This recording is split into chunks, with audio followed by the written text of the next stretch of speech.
Well, yesterday was a very emotional day, and I'm sure today is not maybe going to be much better, but bear with me as I try to read a couple more of Rachel's poems.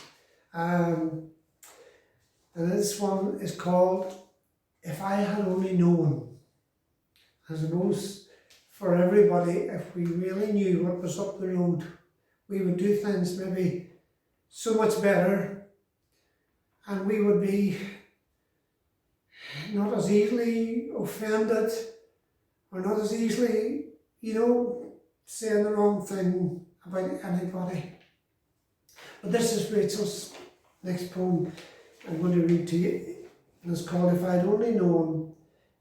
If only I had known, I would have asked you much more. I'd have listened much more closely to the words you had to say. If only I had known, I'd have used the time much better.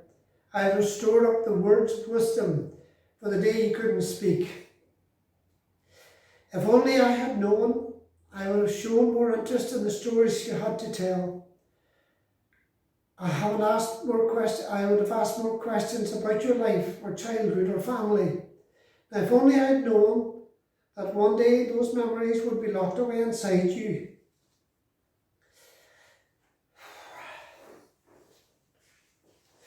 Unable to be shared, that your words and voice would leave you. If only I had known, I would have taken more notice of you. I would have made sure you knew much more how I loved you and appreciated you, and all you did for me. I would have been a better daughter. I would have treasured our times together so much more. If only I had known, I'd have made you my priority. I would have let you be my best friend. I wouldn't have been a teenager that was too cool to be seen with their mum.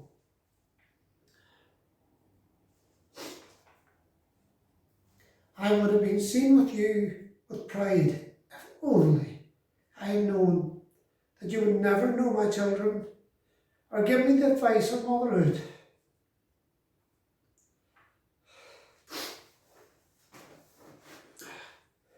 I so desperately need it.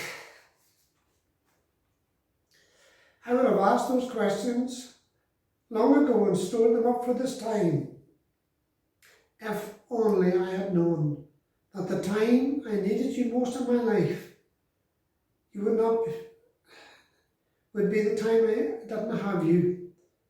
Then I would have used the time I had you and thought I didn't need you so much better. And thought I didn't need you so much better. Another one of those poems that Rachel wrote. She sat with her mother, and I'm sure it was just as hard for her to read it as it is for me to read it today to you. I'm going to read you another one. I see you. And here it goes. I see you sitting there when not able to move.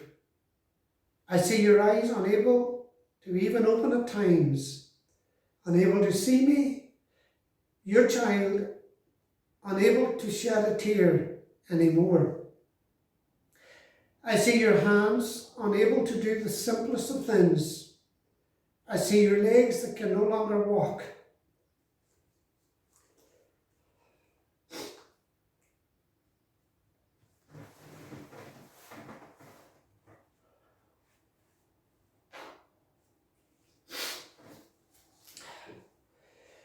I see your muscles rigid, unable to remember how to relax, unable to move with control or ease. I see your mouth that moves, but no words can form. I see my boy's granny who has lost her voice.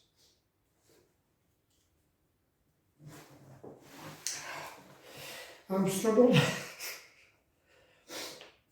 I see your ears able to hear but no longer able to understand what is said. I see that the disease has taken from you and from us, but the truth is, I see so much more. I see your heart that has never given up, that beats so strong within your frail body. I see your strength that has never wavered. You're so strong, Mum. I see your dignity in adversity. I see your soul so pure and true. I see your smile, a smile that lights up the room. A smile that lets us know I'm still here. God hasn't finished his work in me yet. I see your beauty both inside and out. I see my mum, my friend, the person who knew me inside and out and loved me unconditionally. I see past all the Alzheimer's that's taken from you, Mum. I see you. And when Rich wrote that on the Sunday morning, and at the meeting in Donegal, the beginning of that story, which I forgot obviously with the emotions of it all, was that Rachel's lying in the pillow beside her mum and stroking her face, and suddenly she said 4 words to Rachel, what do you see? And Rachel nearly fell off the bed because Anne hadn't spoken a word, maybe in a year and a half or 6 months or whatever. I don't remember the time, it's a long time. And to my knowledge, that was the last words that she ever spoke. What do you see? And as I was saying, it was in Donegal, and Barry was preaching and he kept repeating that same line. What do you see? And you know, it's been a haunting question, because we only see with the human eyes, but we forget, and I forget, that behind of all that illness that Anne was in, that there was, her personality was still there. God was still looking after her.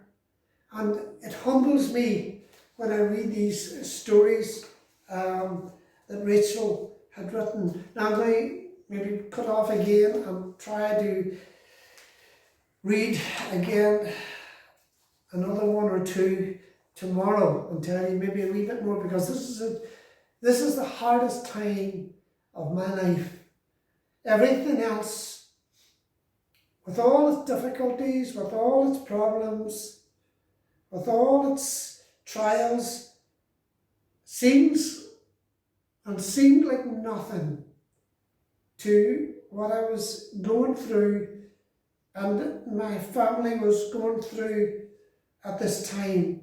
And I have to say, they were so good and they struggled through it with me and their wives.